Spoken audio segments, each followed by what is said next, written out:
All right, the LA Chargers made a genius move look even better. I'm going to prove it all to you. And if you're new to the channel, we are Detroit Lions fans, but this channel fully dedicated to the Chargers. And by the way, let me know in the comments, how are you usually consuming? This is just for my own thing. And if you're like, come on, man, just get to it. We never do this. So just calm down. Let me know in the comments. Like, are you on Twitter, X? Is that how you're like scrolling through? Do you like hopping on YouTube? Obviously, you like videos like this. You're watching this one. Let me know in the comments how you like kind of consuming Chargers football content right now. Love to know for my own personal. Just appreciate it. Helps me out. Okay. Here's what they did. It's a small tweet right down here. The Chargers finally started throwing the ball on early downs with Justin Herbert. So Jim Harbaugh run the football. The thing about Jim Harbaugh that gets fully overlooked is that he adapts, he adjusts, and he moves with the times. And one of the things that he got too out ahead of his skis during Michigan for a couple of years. It didn't go really well. So he went back to the core, run the ball, be tough, be physical. Now he knows that's important, of course, but he also knows, man, I got Justin Herbert. Let's use him. Let's throw the ball more. So this new offense, he made the move to be in a more new offense where he's able to throw the ball. You can only do that if you have the protection needed. Last week, the starting offensive line surrendered just 8 pressures on Justin Herbert. So now you're able to throw the ball.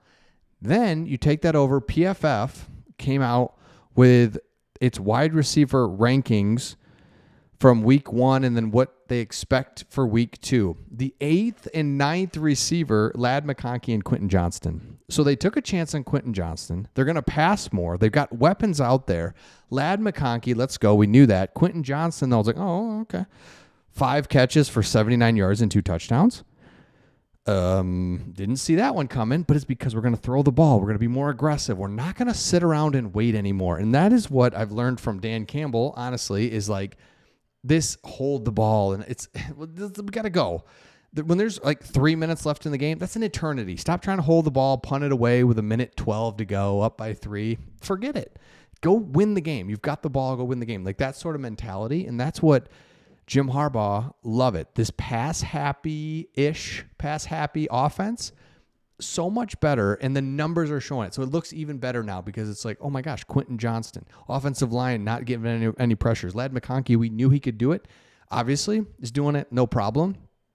That's why, that is why this matchup against the Raiders is really interesting because if you're a Raiders team, you're like, well, we can't let them start running the ball. We can't let that happen. We're not going to let that happen. But we also don't want them to just like get comfortable with Justin Herbert. So it's really a two-headed attack that the Chargers can go up against the Raiders with. And look, the Raiders are going to be tough. They're going to be pesky. That's the word.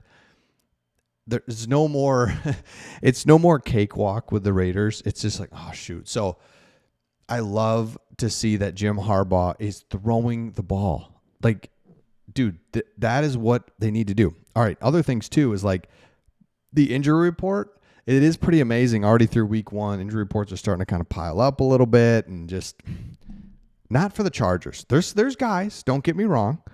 There's guys on here, but at the same time, nothing catastrophic.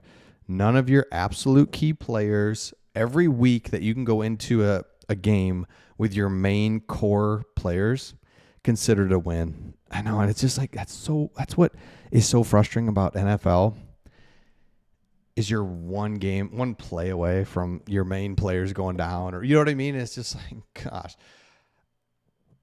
So every week you can go in with your core group, count it as a win. Let's go do this.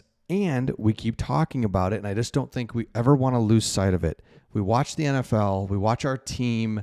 We got the history. We know the Air Coryell. We know Antonio Gates, Junior Seau, LaDainian Tomlinson. You know, you like, and we get to the present day, and what's it about, man? It's about winning games and having big games and fun games to watch against our rivals. This is what we wait all year for. Who did we draft? Who did we get in free agency? Who did we cut? All that stuff to get to Sunday or Monday and really watch and observe and have a lot of fun. So don't Don't forget that. I don't want to forget it. I don't want to forget it myself. Okay. Another thing that I think is, let me go back to this real quick. Herbert just went global during the week 1 win over the Kansas City, completing 73% of his 34 attempts, 318, 3 scores, running for another 32 and a crucial first down at the end. Out-dueling Patrick Mahomes. And that's it, right? Because you get excited about Justin Herbert and you know that you've got a good one. You know that. Like, unless you're an idiot and you're like, oh, he can't win the big one. It's like, just quiet. He can win the big one. He can win. However, the real fan in you too is also like, he's great, but what if Patrick Mahomes is just better? And he just happens to be going through the NFL the same time as Patrick Mahomes is, or Lamar Jackson, or Joe Burrow, or Josh Allen.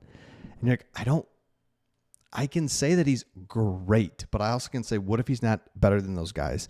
And then we just kind of play this game, and then we get to the playoffs, and we play one of those guys, and we're out. I needed to see him out-duel Patrick Mahomes. I just needed to see it.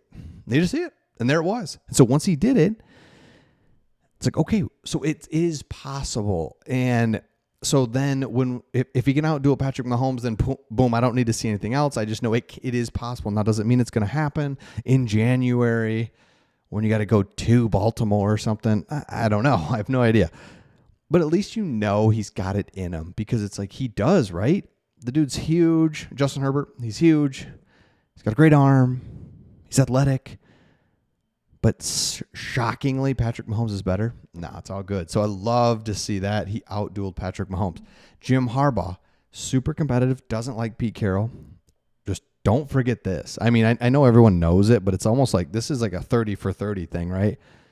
When he went to Stanford, USC, remember, was like the peak. USC was the greatest college football program like that we had kind of seen. Just what, it's kind of, it was like pre-social media, but at the same time, it was like this. The coverage on USC had never been greater on a college football team. Glitz and glam, and like, oh man, we're all just kind of sitting there. And I was like the same age. I was like in college at the same time, and I'm just like, dude, just going to USC right now? Are you kidding me? As I sit in my small little college I'm at, like, can you imagine going to school there? Being on the football team, being a star football player. So then Stanford comes in and beats up on them, embarrasses them, kind of out-physicals them. It's like, what? This is crazy. And then Pete Carroll goes to the Seahawks, Jim Harbaugh at 49ers, and then, just kind of keep this rivalry going. And now here it is, new chapter. So I love it. So let me know your thoughts in the comments. Make sure you subscribe. Let me know in the comments your thoughts on this channel, where you're at, emotions, thoughts, emotions. And we'll see all of you on the next one.